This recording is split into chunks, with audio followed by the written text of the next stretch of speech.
The time has come, the day is upon us. We finally have a video, proof and evidence to show you how to go from 35% to 10% body fat. This is a client result which shedded 29 kilograms in 22 weeks. We're going to explain how we did there, how we got there. This is going to be more tactics based rather than principle based. I fucking love talking about the principles. Today you're going to get a bit more of the tactics. So, if you're new to the channel, welcome. My name is Tom Sergi and I run the Gorilla Platoon where we get results like this. We're on now 23 for the year and we're going to push 250. Let's fucking dance. The aim of this video is to teach you how to go from 35% to 10% body fat. So, without further ado, let's roll. So first thing we want to do is understand and establish your start point. So at this point, starting scale weight 114 kilograms, 35% of body fat. Now from there, that's going to give you a total input and output. I will show you how we're going to get that. So your first course of action is to obviously weigh yourself on the scale, have that data, and then understand where you're sat at from a body fat perspective. I roll off of this graph here and believe that the photos were pretty darn close to 35%, definitely in and around that region. We knew his lean mass was 74, and then that would give us an indicator of where his ending scale weight is going to be. Where the RMR sits at, we don't really want to touch too much lower than it if we don't have to, but maybe towards the back end, who knows. You're going to get your activity level times the two together. That's going to give you your overall maintenance. Now, this is the key thing when you set up and why I'm showing you this, because ultimately you're going to use any calculator online. It's going to give you a certain amount.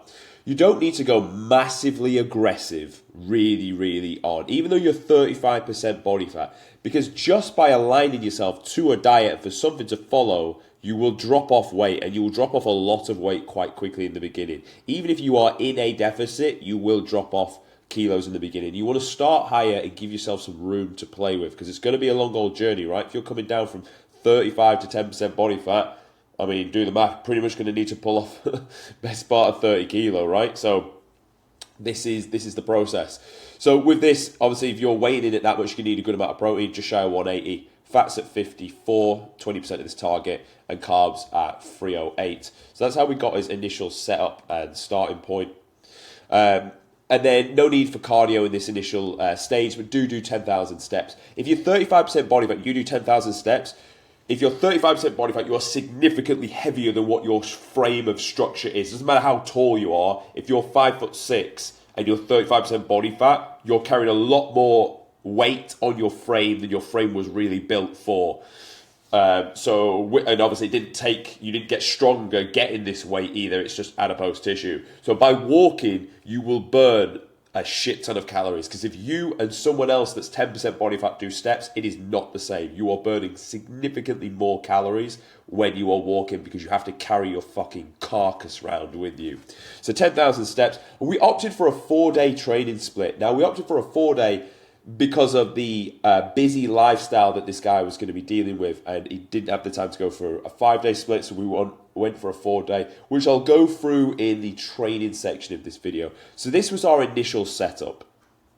Now, the beautiful thing about this, if you are adherent with this initial setup, we're now going to look at how we made progress. So first of all, we made progress through the diet. Now look how many weeks went by before we didn't need to make any changes, apart from that typo there. So we went through 14 full weeks of me reviewing his data and being like, you dropped either 1 or 2 kilos, no need to change anything. And it wasn't until week 15 that we then implemented our first change, and it was in a fairly aggressive one. We pulled off calories to 128. So think about it, we started pretty much 2.4. He still sat at like 2.270, going in like to week 15. That's still a good amount of feeding, and he's now doing cardio 20 minutes daily. That then yielded a good change. We didn't need to do any more resistance from there. Now at this point, we then up to 30 minutes of daily cardio. And we're starting to enter the last 6 weeks of changes, and that's when we wanted to be more aggressive to get him finished in the time that we did. So we added 30 minutes daily cardio, steps pushed to 15, didn't need to change anything in 19, and then for the last 2 weeks, remove food.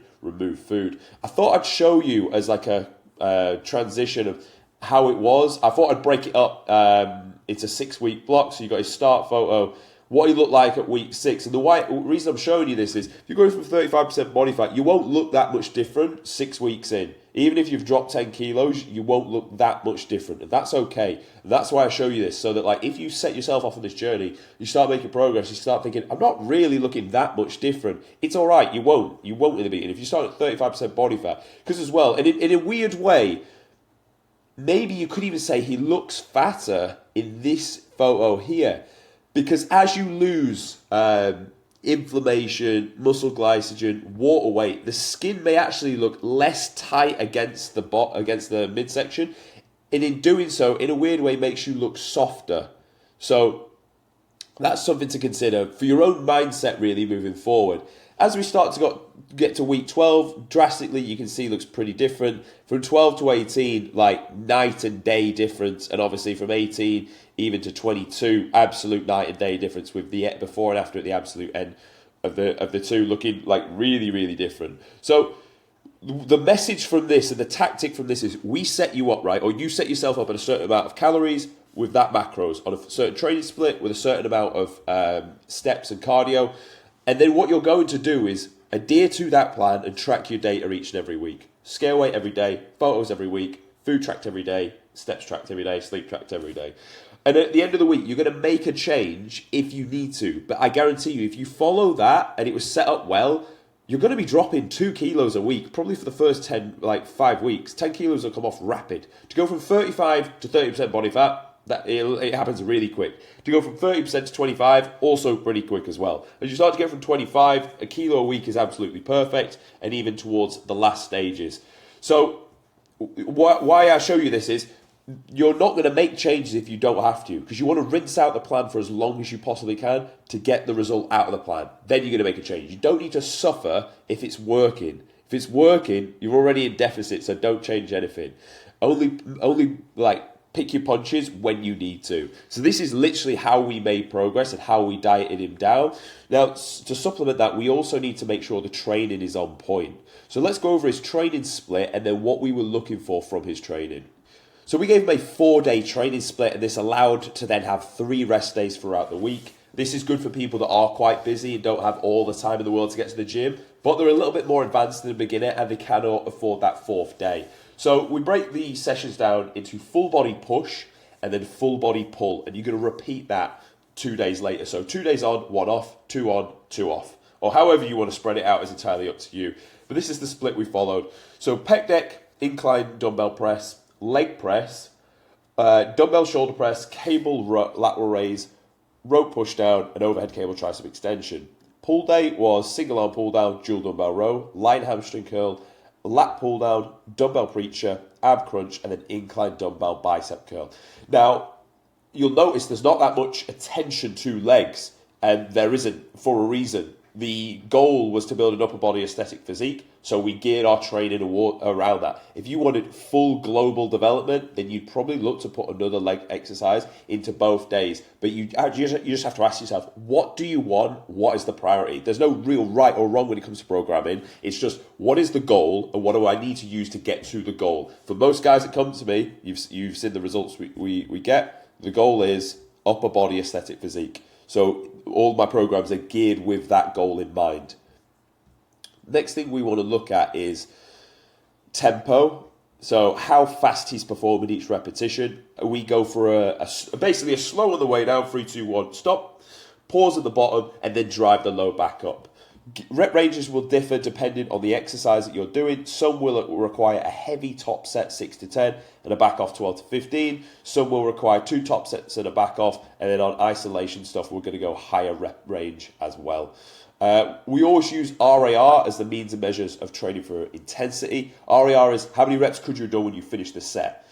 For the first week, you could have, the answer could be 2 or 3, and that's all right, because you're going to go and collect data across your first week of training. But then after that, you're going to make sure you're training at least to 0 RAR, maybe 1. But one thing I'll say is, if you're starting from 35% body fat, more than likely, you've probably not spent that much time in the gym. This guy had, as a rare occasion, but a lot of people, if you're 35% body weight, probably not been in the gym that long. So actually, for speaking specifically to you, even if you train for 2 reps in reserve and you're fairly new to training, that stimulus, that dosage of stimulus will be enough to grow tissue anyway. And pushing intensity will be another means of progression as you go through. So that's the split we gave him to follow. Then how did we make sure that this was being adhered to? Let's come on to that now. So what I get the clients to do is to send me form clips. Now, just for context, this is me. I'm going to use a video of me as an example for the video rather than pulling his form clips up. So what we would do is they would send me their videos of them training, as many as they possibly can. They would abuse me with form clips so I can see what they're doing on the gym floor. Now, there's 4 things I'm looking for when they're training. And the reason I tell you this with a video of me is it's easier and clearer for me to explain and tell you. So the first thing we're looking for is actually arm path. Now, arm path is something to understand that the correct arm path will be relative to where the muscle starts and to where it finishes. I don't want to make this too sciencey. I don't want to overcomplicate it and make it a bit too undigestible for you. And I also don't want to come across patronizing either. So the way you will perform each movement is you must understand where does it start, where does it finish. So when we're training our pecs are nice and simple. They start here by the sternum, they run across, and they insert onto the humerus. So whenever you're going to train your pecs, the function of the pec is to pull the humerus towards the midline of the body. So whenever you train your pecs, you're going to go in there with a mindset of, I just need to press my bicep towards my chest. Now, that's important, and we would do that across every movement. If it's training our lats, the lats start down by your hip, and they insert onto your upper arm. So you're going to drag your upper arm towards your hip, keeping it close to the body. And the same thesis would go across all movements. If you would find it useful for me to explain one exercise per muscle group, let me know in the comments below and I could do a video like that. That'd be kind of cool. But for the example I'll use here, we've got the chest press. So we're going to come down, pause. We want to give ourselves the best possibility to then drive the bicep towards the pec. Now, to do that, you're going to want to keep your sternum up. And I tell you now, across pretty much every exercise you're going to do, you want to keep your sternum up. Even if it's a back exercise, even if it's a shoulder exercise, because in the chest exercise, you don't want the sternum to collapse because then the pecs can't be pulled out across the rib cage. They're going to be slightly in. And when you press up, because the pec is not stretched out and it's flabby, the tension's going to be on the delt. So if you lift that sternum bone up, then go through the movement, you're going to give yourself the best chance to then pull that muscle across back towards the center of the body by driving the bicep towards it. So this is what we're looking for here. Drive the bicep to the pec. For the range of motion being the second thing we're looking for is, can we take this through the full range? So with this exercise, if my arms were more flared out wide, which people do have a tendency to do, I'm going to limit the amount of range I have. I'm going to end up cranking on my shoulders. Now, if these handles were slightly in a bit more, I could even get my elbow a little bit closer towards 45. Just for context now, if you pull out like this, you can only get so far back. If you took your elbow this far back, you can then get your hand all the way, your elbow further back into shoulder extension. So it's things to consider like that. That's what I'm looking for each movement. Are we gaining enough range of motion? Because we've got correct arm path, bring the origin and the insertion together. We've then got correct range of motion. Distance traveled will be a means of progression. If we both follow the same training split for 12 weeks, but on all exercises, you come down 3 inches less than me, you're going to make less gains because I was able to travel the distance 3 inches more, 3 inches back up as well. So that's the second thing we look for. The next thing I'm looking for is tempo, so the speed of the repetition. 3, 2, 1, hold, drive, hold. 3, 2, 1, hold, drive, hold. So it's pretty much 3 seconds down, 1 second pause, drive it back up, and then pause at the top just to reset. Why? Because time under tension is another means of progression. Not only that, but time under tension really irons out bad form. Because if you rush down and then bounce up, you're probably not working the working muscle. What you are doing, and this is what masks it, is you're globally pressing the load from A to B. From A to B, but you're doing it fast. And in many cases, in sporting functional cases, that is good. In the realms of growing muscle tissue, it's not as good as coming down slow. So if you come down slow, you're going to be at the mindset of, I'm using the load to stretch out the muscle. So therefore, I'm pulling it under tension. I'm using the eccentric loading as the portion to put tension on the muscle. Now, because I'm stopping still at the bottom rather than bouncing, I'm present with the tension. I'm in control of the movement, which means there's tension on the pecs. If I bounce or rest, I've lost the tension. the goal, the main way you're going to build muscle is through mechanical tension. So you want to keep that tension on the muscle. And because you've done the first two, you can then actively think about driving the origin insertion together and contracting the muscle, and you will feel it just a hell of a lot more. So there's three things. You've got the arm path, range of motion, tempo, and then it leaves us with the last thing, intensity. You're going to measure this by the speed of the last repetition. Take the compulsory breath. You come down. Last rep, you're driving. 1, 2, 3, 4. That's how you know. Maybe that was 5. That's how you know you've pushed it to true intensity. If that last rep is taking longer than 2 seconds to contract, you're in a good space. And that's how you know that you're training hard.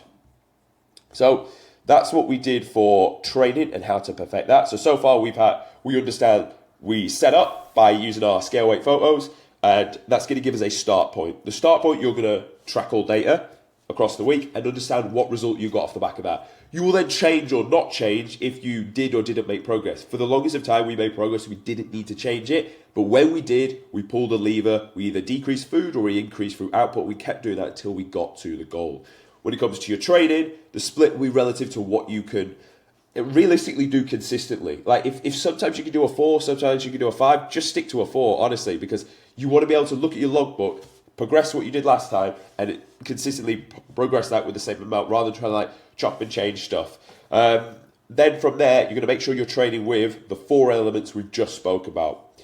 Now, off the back of that, you're going to have challenges, all right? And not to get too mindset-y in this video, because I've done many, many videos about it, you're going to have challenges, all right? Everyone's got challenges. Of course you have. This guy had a busy job and 3 kids, which is just as good of an excuse as to anybody as to why they couldn't make progress. And honestly, like, the people that get the result are just the people that they just want it more, so they think about it more, so they'll message me more about it because they're into it. And the people that don't, that are distant, it's not the forefront of their mind, it's not the priority, you just won't get to the goal at that point because it's not the priority. So what I would say is, if you really want to get in shape, it has to be your number 1 priority, especially coming from 35 to 10% body fat, because it's a fucking big ask, right? It's a very, very big ask. I've just said, oh, look, yeah, we did it 22 weeks, 29 kilos. Like it was fucking nothing, and we only made 4 changes. It weren't nothing. This guy had to go to fucking war to get there. This is not something people just do off the cuff. No questions asked. Of course it's not. And don't expect it to be. And if I've played it down in this video, I don't mean to. I'm just explaining what we did, right? But for you, it needs to be the forefront of your mind. It will be hard. It will be challenging. You're trying to undo months, probably years of bad habits in the wrong direction. Like, no offense, people don't wake up 35% by accident, right? You don't, do you? It's years of abuse. It's months of abuse. To get to that level of body fat, it's abuse to your body for a consistent period of time. Consistently abusive to your body. So to undo that is fucking tough, all right? So it has to be the forefront of your mind. It has to be all you can think about. It has to be, like, as harsh as it is to say, everything else needs to go to the minimum effective dose. Enough so the other things don't regress, but everything has to go all into your fitness. If you don't, motherfucker, you're only getting older. You're only going to get a year older, and every year older you get, it's going to be harder. If you try to do this when you're fucking 55, good luck. Real good luck trying to do that when you're 55, when you've probably got, like, again, busy job and a full set of kids, but you're older, you're slower, your T's lower, like, everything is against you.